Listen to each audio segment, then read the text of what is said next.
Movie की starting में हम माइकल और जेना को देखते हैं। वो काफी टाइम से रिलेशनशिप में थे। माइकल जेना से प्यार करता है लेकिन शादी के लिए कन्विंस नहीं हो पा रहा। जेना अब प्रेग्नेंट है। ये बात तो डाइनिंग टेबल पर, जहाँ पर उसके मॉम डैड भी थे, वहाँ पर सबको बता देती है। उसकी मदर और फादर इस बात से बहुत खुश थे। उन्हें कहते हैं कि तुम्हें शादी करने की और एक वजह मिल गई। जेना भी माइकल को यही कहती है। सब लोग काफी खुश होकर पार्टी करते हैं लेकिन माइकल के चेहरे पर बहुत ही ज्यादा खुशी के साथ थोड़ा सा कंफ्यूजन भी था। वो कुछ समझ नहीं पा रहा था ये शादी उसे करनी चाहिए या नहीं। इसके बाद तो सब लोग सोने के लिए जाते हैं। जेना माइकल से कहती है कि अब मैं मोटी हो जाऊंगी, क्या इसके बाद भी तुम मुझसे प्यार करोगे। यहाँ पर माइकल जेना की बॉडी की काफी तारीफ करता है, उसे किस करता है, यानी कि इनडायरेक्टली कह रहा था कि उससे प्यार नहीं करेगा। इसी तरीके से मजाक करके इस बात को टाल देता है। और इसके बाद हमें कुछ दिनों बाद का सीन दिखाया जाता है। जेना और माइकल अपने फ्रेंड की वेडिंग पर आए हुए थे। जेना वेडिंग को देखते काफी खुश होती है, सोचती है कि हमारी वेडिंग भी ऐसे ही होगी। पर यहाँ पर पैरेलल में माइकल एक रेड ड्रेस वाली लड़की को देख रहा था। वेडिंग में सब लोग बहुत ही खुश थे, डांस करते, लेकिन तभी हम माइकल के दोस्त क्रिस को देखते हैं। उसके वाइफ और बच्चे थे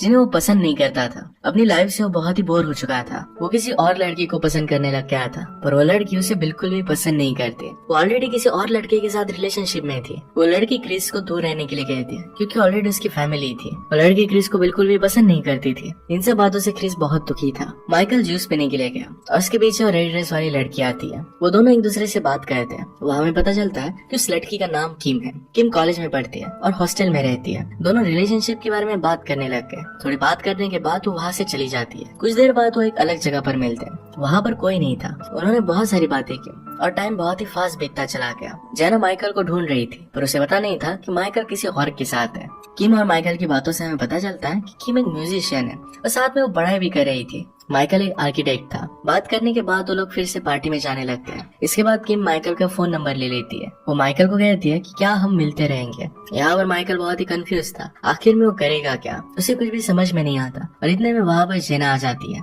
जेना माइकल के पास आकर कहती है कि मुझे तो डॉक्टर ही चाहिए, उसके साथ खेलने में बहुत मजा आएगा। वो दोनों फिर एक दूसरे को किस करते हैं। इसी के साथ ये सीन खत्म हो जाता है। इसके बाद हम कई सारे इमेज देखते हैं, जैसे क्रिस अपनी शादी में बच्चे और अपनी वाइफ से परेशान है। उसे अपनी लाइफ बिल्कुल भी पसंद नहीं थी। क्रिस को लगता है कि उसके और उसके वाइफ के बीच में कुछ भी सही नहीं है और इसी वजह से वो उस लड़की के पास जाता है। उसे मनाने की कोशिश करता है कि तुम्हारे लिए मैं मेरी बीवी और बच्चों को छोड़ दूंगा, पर वो लड़की उसे मना करती है। वो कहती है कि मेरा पीछा छोड़ दो, अब मैं तुम्हारे साथ नहीं रह सकती, तुम पागल हो। क्रिस उसे समझाने की बहुत कोशिश करता है लेकिन एंड में आई लव यू फॉरएवर बोलकर वहाँ से चला जाता है। इसके बाद सीन फिर से जेना और माइकल पर शिफ्ट होता है। जेना अपने माँ बनने पर बहुत खुश थी। वो रेडी हो रही थी कि किस तरीके से मदर बनने के बाद उसे बिहेव करना चाहिए, क्या करना चाहिए, क्या खाना चाहिए, लाइफस्टाइल किस तरीके से मेंटेन करना चाहिए। ये जब वो कर रही थी तब हम देख पाते कि माइकल को इन सारी चीजों में कोई इंटरेस्ट नहीं था और जेना की सारी बातों को इग्नोर करता है। उसे कहता है कि मुझे कुछ भी फील नहीं हो रहा। जेना उसे कहती है कि शायद हमें एक न्यू घर लेना चाहिए, पर माइकल को अभी भी कुछ भी समझ नहीं आ रहा था। वो जेना को बोलता है कि सब बंद करो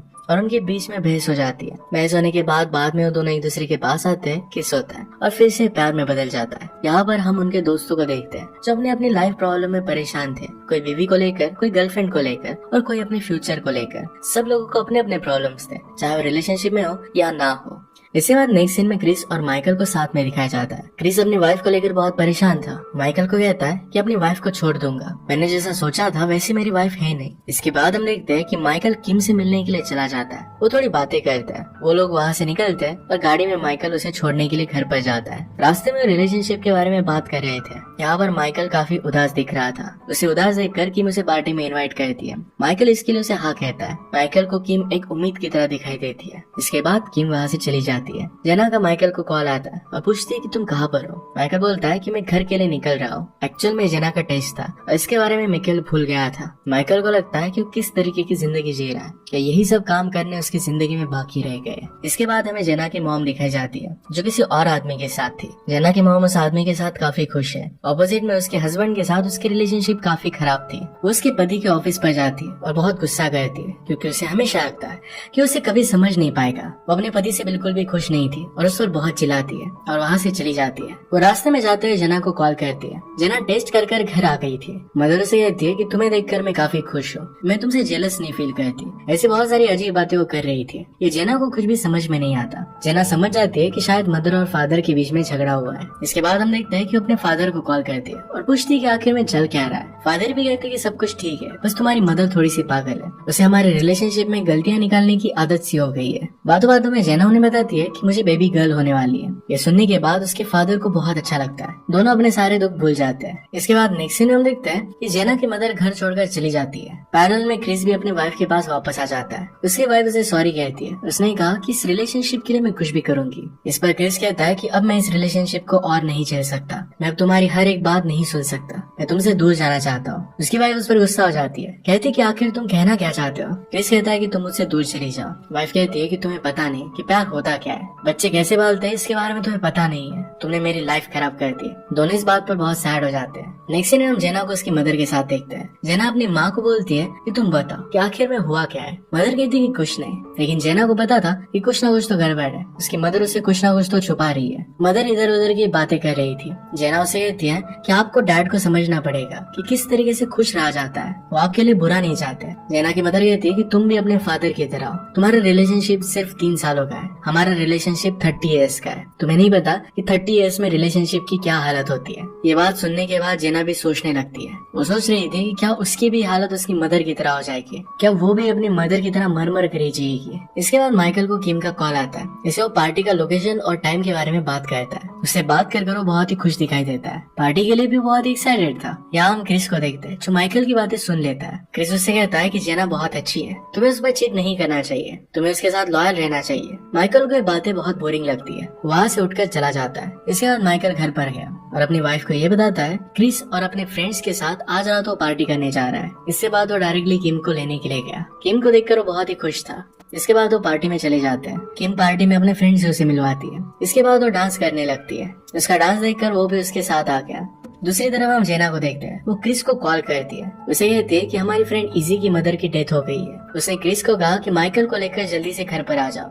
क्रिस को माइकल की लोकेशन के बारे में कुछ भी पता नहीं था। जैसे इजी के घर पर जेना पहुंचती है तो वहाँ पर देखती है तो उसके काफी सारे दोस्त हैं। वहाँ पर माइकल नहीं था। ये सब देखकर वो क्रिस पर चिल्लाने लगती है। वो क्रिस से पूछती है कि माइकल है कहाँ पर। क्रिस उसे कुछ भी बता नहीं पाता। जेना समझ जाती है कि कुछ ना कुछ तो गड़बड़ है। वो क्रिस पर बहुत चिल्लाती है कि तुम्हें पता है कि माइकल कहाँ पर है। हम देखते हैं कि माइकल पार्टी खत्म हो जाने के बाद किम के साथ एंजॉय कर रहा था। इसी बीच माइकल को याद आता है कि वो शादीशुदा है। ये सब उसे नहीं करना चाहिए। ये सारी चीजें वो किम को समझा देता है। दूसरी तरफ जेना घर पर पहुंच गई थी। माइकल को बार बार कॉल कर रही थी पर माइकल का फोन बंद था। इसी वजह से वो लग नहीं रहा था। उसे लगने लग गया था कि माइकल उस पर चीट कर रहा है। दूसरी तरफ माइकल किम को घर पर ड्रॉप कर देता है। उसने रियलाइज किया था कि ये सब करना गलत है और इसी वजह से वो अपनी वाइफ के पास वापस जाता है। गाड़ी चलाते वक्त जेना को उसे कॉल आता है और जेना उस पर बहुत चिल्लाती है और इसी वजह से उसका एक छोटा सा एक्सीडेंट हो जाता है। माइकल इसमें सेफ था, उसे कुछ भी हुआ नहीं था। कार लेके वो जल्दी से घर पर आया। जेना उससे पूछती है कि पूरी रात तुम आखिर कर क्या रहे थे। वो कहता है कि मैं क्रिस के साथ ही था। जेना उसे पकड़ लेती है और स्लैप करती है। कहती कि तुम मुझ पर चीट कर रहे हो। माइकल ने कहा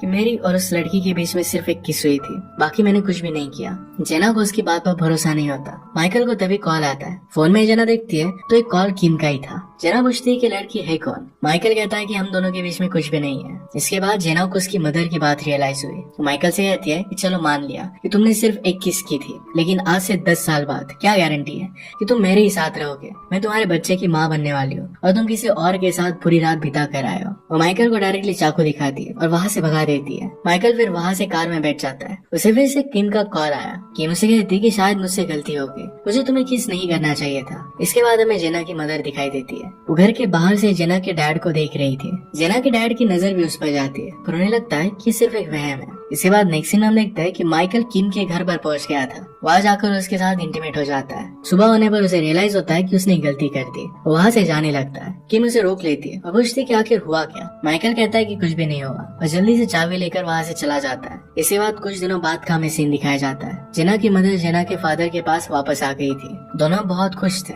हम देखते हैं कि माइकल जेना के पास वापस आ गया। जेना उसे घर में अंदर नहीं आने देती है। माइकल को कहती है कि तुम जैसा चाहते हो वैसा ही होगा, अब से तुम फ्री हो, तुम्हें जो करना है वो तुम कर सकते हो। इसके बाद हम देखते हैं कि जेना अपने मदर फादर के घर पर चली गई। मॉम ने नोटिस किया कि जेना बहुत दुखी है और जाकर उसे गले लगा लेती है। जेना के बिना माइकल भी परेशान हो जाता है। उसे अब रियलाइज होता है कि उससे कितनी बड़ी गलती हो गई है। वो किम का कॉल भी अवॉइड कर देता है। दोनों की हालत बहुत ही खराब हो गई थी। दोनों का किसी चीज में मन नहीं लग रहा था। एक दिन ऑफिस में माइकल जेना की मॉम को कॉल कर बता देता है कि वहाँ पर वो आ रहा है। वो जेना को ना पता है। जैसे ऑफिस से निकलने वाला था तभी ऑफिस में किम आ गई। किम माइकल से बात करती है। माइकल उसे पहली बार अवॉइड करता है पर बाद में कह देता है कि मैं बाप बनने वाला हूँ। मुझे लगता है कि मेरा सच्चा प्यार जेना ही है। किम कहती कि तुमने मुझे पहले क्यों नहीं बताया। माइकल उसे सॉरी कहता है और फिर वहाँ से चला जाता है। दूसरी तरफ हम देखते हैं कि जेना की मदर उसे बता देती है कि माइकल यहाँ पर आने वाला है। ये सुनने के बाद जेना अपना बैग पैक करने लगती है। जेना की मदर उसे समझा रही थी कि आदमियों से गलतियां होती है, पर जेना कुछ भी सुनने के लिए रेडी नहीं थी। उतने में वहाँ पर माइकल आ गया। माइकल जेना से बात करना चाहता था, लेकिन जेना घर के अंदर चली जाती है।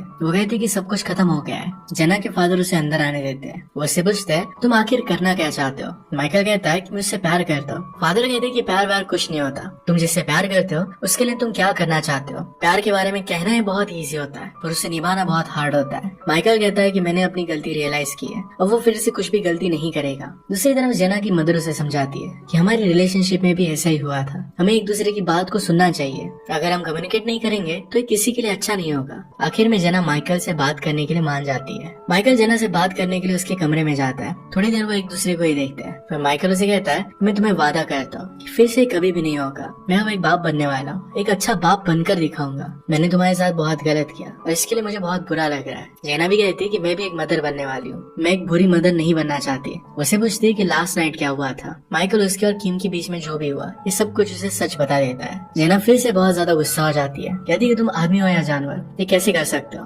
माइकल कहता है कि मैं तुम्हें सब कुछ सच सच बताना चाहता हूँ और इसके बाद से कुछ भी मैं झूठ नहीं कहना चाहता। ये सब सुनकर जेना घर छोड़कर गाड़ी लेकर वहाँ से चली जाती है। उसके बीच बीच माइकल भी आता है। जेना अपने घर पर वापस आए और वो माइकल को घर के अंदर ही नहीं लेती है। माइकल दुखी होकर घर के बाहर ही बैठ जाता है। जेना को भी घर के अंदर बहुत बुरा लग रहा था। इसके बाद हमें क्रिस को दिखाया जाता है। वो अपनी वाइफ के पास वापस आ चुका था। वो कहता है कि यहाँ पर मैं सिर्फ अपने बेटे के लिए आया हूँ। क्रिस अपने बेटे को देखकर बहुत ही खुश था। पैरेलल में हम देखते हैं कि माइकल पूरी रात घर के बाहर ही पड़ा रहता है। सभी बाहर के लोग उसका मजाक उड़ाते हैं, लेकिन वो वहीं पर रहता है। सुबह होने के बाद जेना अपने काम पर चली जाती है, उसकी तरफ देखती भी नहीं। माइकल वहीं पर रहा। 2 दिन तक वो घर के बाहर ही रहता है। जेना रात में उसे कंबल दे देती है और कुछ भी नहीं कहती। इस सब के बीच जेना के फादर माइकल को देखते हैं और रियलाइज करते हैं शायद माइकल जेना से सच्चा प्यार करता है। फिर एक रात को बहुत बारिश आई। जेना उसे अंदर बुला लेती है। उससे पूछती है तुम्हें क्या लगता है क्या हम फिर से वापस सही से रह पाएंगे। माइकल कहता है कि क्यों नहीं, हमें एक बार कोशिश तो करनी चाहिए। इस बात पर जेना कुछ भी नहीं कहती। माइकल भी समझ नहीं पाता। उसकी हालत बारिश की वजह से बहुत खराब हो जाती है। फाइनली जेना दरवाजा खोल देती है। माइकल अंदर चला जाता है। अब जेना ने उसे माफ कर दिया था।